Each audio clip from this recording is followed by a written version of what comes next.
Hey guys, I'm finally back here on YouTube. I know it's been a while since the last video. There's just been a lot going on behind the scenes. One of the big things is that I recently moved from Utah to Washington, and up here we don't exactly get a lot of clear nights, which has prevented me from doing any astro. But tonight, here on Clear Dark Sky Charts, you can see we've got a pretty good night, all things considered. So I'm really looking forward to getting all the gear out and seeing what I can do. And when I moved from Utah, back down there in Kanab, we had about as dark a skies as you could ever want. If you drive even 10-15 minutes out of town, just completely dark, and that was awesome. But up here in Washington, I have a new challenge, and that is all the light pollution I'm going to be dealing with, which will actually be beneficial because now I can actually show you guys how to alleviate a lot of these light pollution related problems. And that's something we're going to focus on here in the next couple months. But that's kind of what's been going on behind the scenes. We're going to be dealing with cloudy weather now and light pollution, but I think it'll be a fun challenge. So with that said, I'm going to go grab my gear and we'll start getting set up.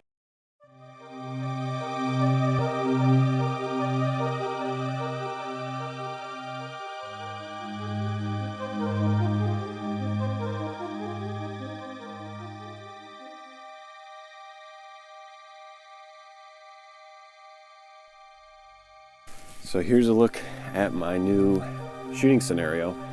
One of the problems at the new house is that we've got a lot of telephone cables on the other side of the house, which is going to ruin the night. So for now, I'm here on the little back porch, and we're going to be shooting up just to the northern sky tonight. I'm going to be doing the Heart Nebula, because if I try to do anything else, things are getting in the way. So that's one of the new challenges I face, is that in Kanab, I pretty much had a clear view of any portion of the night sky, but now I'm kind of limited to where I can shoot for now until I get further out in the yard. But I figured until I get a dew heater, this is a good place to set up, because on the pavement we shouldn't have nearly as much moisture.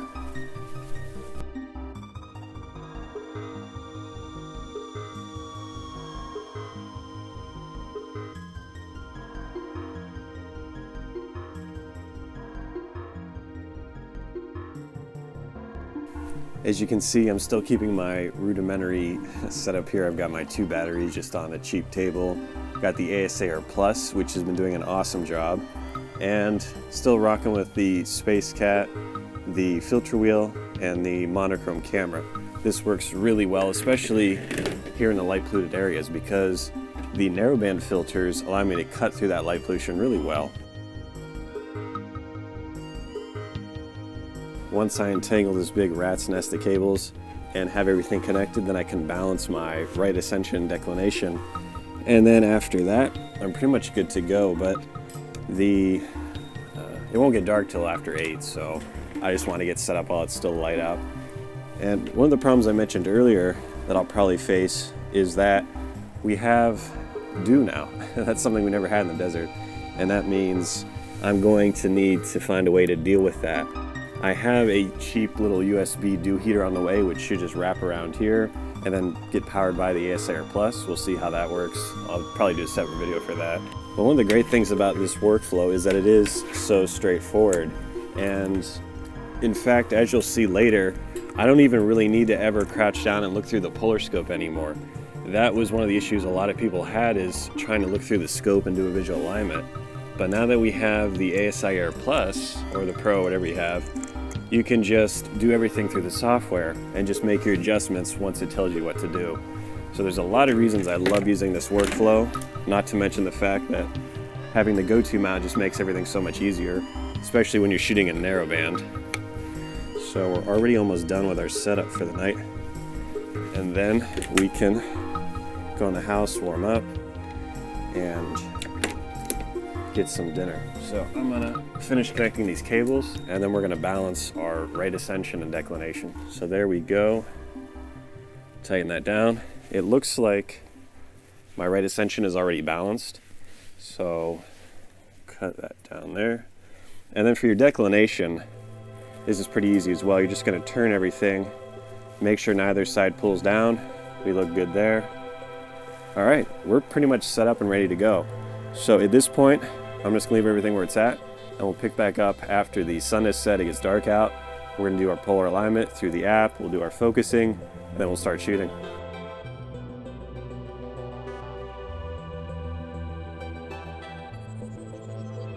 Alright, you guys should know the drill by now. The first thing we want to do is focus our lens or telescope with the help of a bat knob mask, just to make sure we're as sharp as possible.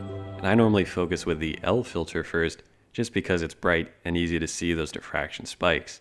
But because I'm going to be shooting with an H alpha filter next, I might as well zoom back in, change to the H alpha filter, and take another photo, because chances are it will be slightly different than the focus point for the L filter. And last night I ran into some really weird problems with the ASIAir Plus. As you can see here, it's not as responsive as it should be. It was downloading the photos at like 100 kilobytes per second. It was losing connection. This was very unusual, and I wasn't sure what was going on. Thankfully, it was just a problem with my phone, and I restarted the phone and it worked flawlessly after that. I also brought out my iPad in the meantime, and I had no issues whatsoever. So it doesn't appear it was actually an issue with the ASIAir Plus. It was more so my phone was acting up. If you encounter a similar problem where things just don't seem to be working properly, try restarting your phone, and that might very well fix the problems. Anyway, once I got my focus looking good for the H alpha filter, then I was ready to move on and do my polar alignment. I always recommend you change back to the L filter, take off the bat knob mask, and then click on preview, change that to PA for polar align. And believe it or not, when I did that initial setup earlier in the video, it turns out my polar alignment was only about 2 degrees off. So that just goes to show you, if you go out there and you practice from the same spot night after night, in my case I've only done this once, but I know where Polaris is at, I can set up the mount even during the day and still be fairly close. Then with the help of the ASIAir Plus software, I know exactly how to move my mount for a perfect polar alignment, and I never have to crouch down and look through that polar scope again, which is a nice change. So you've already seen this part of the workflow a bunch. Basically, with the go-to mount, it does everything for you. When it's complete, it's just going to tell us to move up or down, left or right a little bit. We make those adjustments on our base, and we're good to go. When it comes to your total error, in this case 41 minutes 25 seconds, I like to get that down below 5 minutes, and that's usually good enough for what I'm doing. If you had 2,000 millimeters or something like that, then it might be worth the extra investment in time to get that total error as close to 0 as possible. But right now I'm only at 500 millimeters, and in my experience, again, if I can get that total error down to 5 minutes or less, I usually have great results. And the problem you're going to run into is anything below that. Here we are at 3 minutes. You're just going to be chasing your tail, and you'll make a small adjustment and it'll be too far one way, and it just gets very frustrating. So we're done with our polar alignment. It's that easy. Now we need to move our mount, and more accurately our telescope and camera, to a random portion of the night sky. Because if you try to plate solve aimed up towards Polaris, it's not going to work. So we use those arrow keys there, either up, down, left, or right, press and hold. When your telescope is now moved away from the north or south celestial pole, we can take another photo. With our new photo displaying here on the screen, we'll click the plate solve button on the left. That will analyze the stars. It will tell us where we're aimed up at. Then we'll click sync mount. Now that our mount knows exactly where it's aimed up at, it knows how to get to whatever you want to photograph. So up in the upper right it says IC1805, which is the Heart Nebula. I've already dialed that in. I'll click go to, and now it's going to automatically move the telescope directly to the Heart Nebula. And it's really amazing just how well this works. So if you're still controlling your mount entirely from the hand controller and you're getting fed up with the 3-star alignment and all that junk, you should really consider, first of all, making sure your mount is compatible with the ASIAir software. And if it is, and you can actually get a hold of an ASIAir Plus, it's going to be a game changer for you. Because as you can see here, it's just so streamlined and simple, provided everything's working properly. But there we go. We now have the Heart Nebula centered up there in the frame. Kind of hard to see with the L filter, so I'm going to change to the H alpha filter. We'll take probably a 2-minute long photo just to see what we're in for. And then once we get that running, we can get the rest of our workflow started. Tonight, I'm going to try dithering for the first time here on the go-to mount. The way dithering works is that after every single photo you take, your camera and telescope will move slightly in a random direction.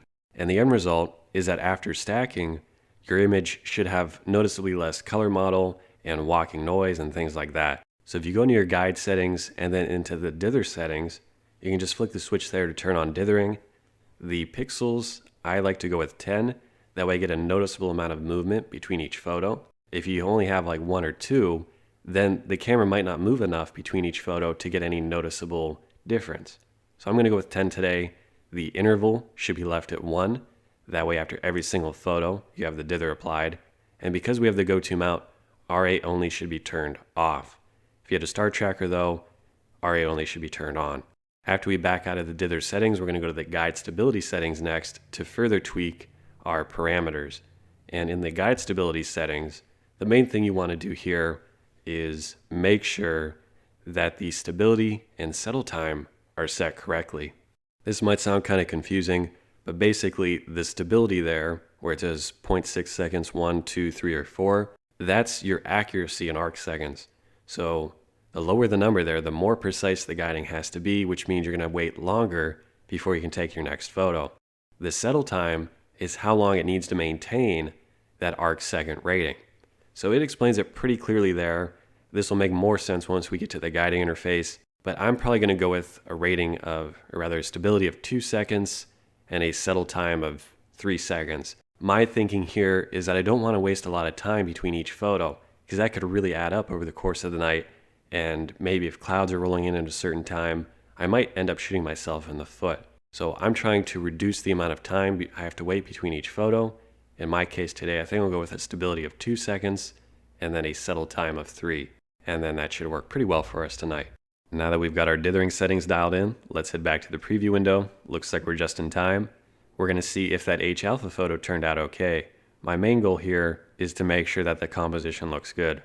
And yeah, that looks great. We got the heart nebula right there in the center of the frame. So we're good to go there. Let's click on the guide button on the left and begin our guiding. So once you click on the guide button on the left, you can double tap on the graph that pops up.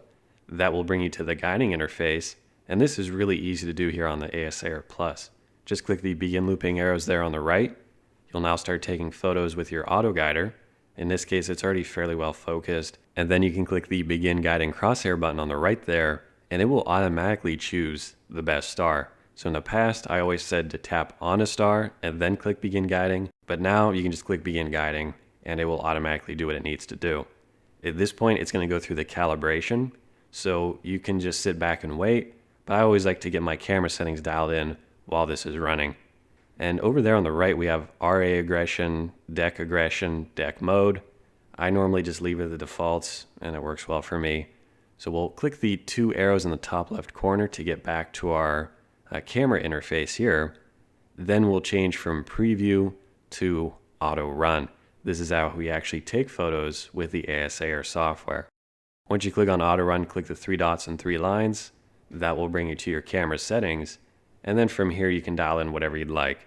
I'm going to take a set of H alpha photos first, and then a set of oxygen, and that should be good enough for the heart nebula. I want to take probably 22 images tonight. Really, I want to get 20, so that'll give me 2 if they're bad as extra. My exposure is 5 minutes long. That should be good enough for the narrowband. And then we want to repeat that settings for the oxygen filter. And then at that point, we're ready to go.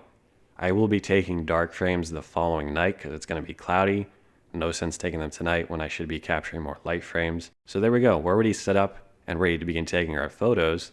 I can back out of this window, and then we could check on the progress of our guiding calibration. Remember, you want to double tap on that graph to get back to the guiding interface, and then this would be our time to make sure that we're on East Step 3. That looks good. That means we're almost done. Once it completes with its West and East steps, then it'll go North and South. And when it completes all this, you'll have the green lines, and you'll begin guiding. At that point, we can start taking our photos. So we're almost ready to go. All right, so we're now officially guiding. We see the red and blue lines there on the graph. I normally like to give them about 10 seconds to settle down and get as close to that 0 line as possible. But from here, there's nothing left to do other than begin taking our photos. For that, we can click the 2 arrows in the top left corner to get back to our shooting interface, and then we'll just click the big circular button and start taking our images. I almost forgot to mention that before you start taking your photos, you should turn on your camera's cooling system, which you can do through the main camera settings. If you forget, like I did, then when you click the circular button to start taking your photos, it will actually tell you, hey, your cooling's off, do you want to turn it on? And that's just a nice reminder. So once you've reached your target temperature, in this case minus 4 degrees Fahrenheit, then you can start taking your images like we're doing right now. So I'm going to sit back, relax, and wait 5 minutes for this photo to complete, and then we're going to wait for the next photo to see just how well this dithering works. Okay, we're just about done with the first image, and as you're going to see here, the new photo will load up on the screen. Looks quite a bit cleaner there and more detailed. And if we look at our graph there, it should give us a big dither sign, which means it's going to stop taking photos. It's going to randomly move the camera in a direction. There you can see the dither. And once the guiding stabilizes for a set amount of time, which we did earlier in the video, then it will begin taking the next photo. So you could always double tap on the graph. You can see there's the big spike on the guiding. That's okay. That was the dither. And we just need to wait for our total error to get down below 2 arc seconds or so and hold that for about 3 seconds. Once it does that, it will automatically trigger the camera to begin taking the next photo. And there we go. We're already on our second image for the night. So again, we're going to sit back and wait. And then when this photo completes, we'll see the difference and how much the camera actually moved with the help of the dither. At this point, let's all pick a star to lock our eyes onto. And when the new image pops up, we'll see just how much of a star motion we had between our first and second photos. That was a decent amount. That was using 10 pixels, if you remember earlier for the dither settings. I could have gone as high as 30, but I thought that might be a little bit overkill. And based on these results, I'd also recommend you stick with 10 pixels, because that seems to work pretty well. But now that we're done capturing our images, let's head over to the computer and begin our processing. We're going to start off here in Photoshop, and I want to show you what ultimately led me to try dithering. This photo of the Triangulum Galaxy was taken a couple weeks ago, and I was pretty disappointed with the data because, as you can see, there's kind of this weird left-right streaking pattern, and it just looks really gritty. And I know that when you're shooting in narrowband, you really need a lot of data to get a clean photo, but it still looked like there's some weird streaking going on that I wasn't used to seeing in my photos. So this is really what prompted me to try the dithering, because I thought I could solve it. That's kind of where I started off at, just so you can kind of have some idea of what you might want to look out for in your images as well. Another example of why you'd want to try dithering is right here. This is a great photo I found online to showcase some of the problems.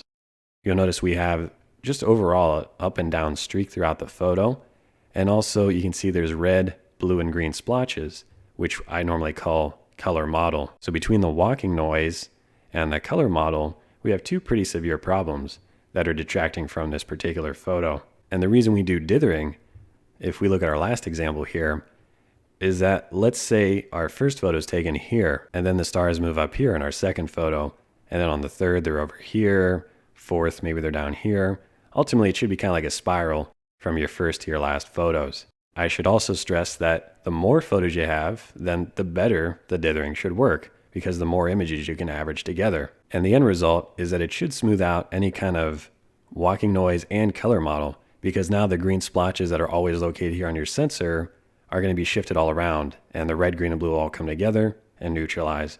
So that's really what we're trying to do with the dithering. For our comparison today, we have an image taken just like we saw earlier in the video with the dithering applied, but the week prior I also photographed the Heart Nebula, this time with no dithering.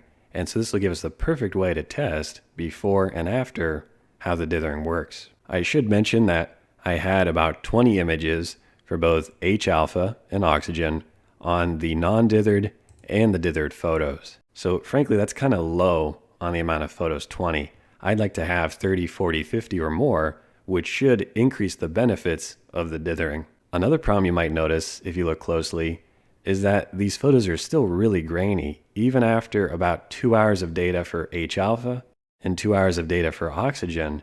The image still is nowhere near as clean as I would like it to be. And that just goes to show you that when you're shooting in narrowband, you really have to invest a lot of time in this data to get the best possible results. In my case, I'm looking at least another night, maybe 2 nights of data collection before I have enough signal to reduce the noise visible right here. With all that out of the way though, let's actually do our side-by-side comparison. So if we zoom in far enough, I'm really not noticing any kind of color mottle or streaking noise pattern in the dithered photo. If we look at the non-dithered photo, there's a little bit of streaking. You can see right here actually we have a left-right line, a left-right line, a left-right line. It's subtle, but there's definitely something going on there. And when we compare that again to the dithered photo, I'm not seeing that at all. So it's actually pretty hard to see with a monochrome camera. We don't really have the color model necessarily, and the walking noise seems to be greatly reduced from that triangulum photo I showed you earlier. So to be honest, this probably wasn't the best comparison, even though I did the best I could. The data just doesn't look as bad as I guess it could have, and it's pretty hard to see the walking noise even on the non-dithered photos. There might be a little bit here.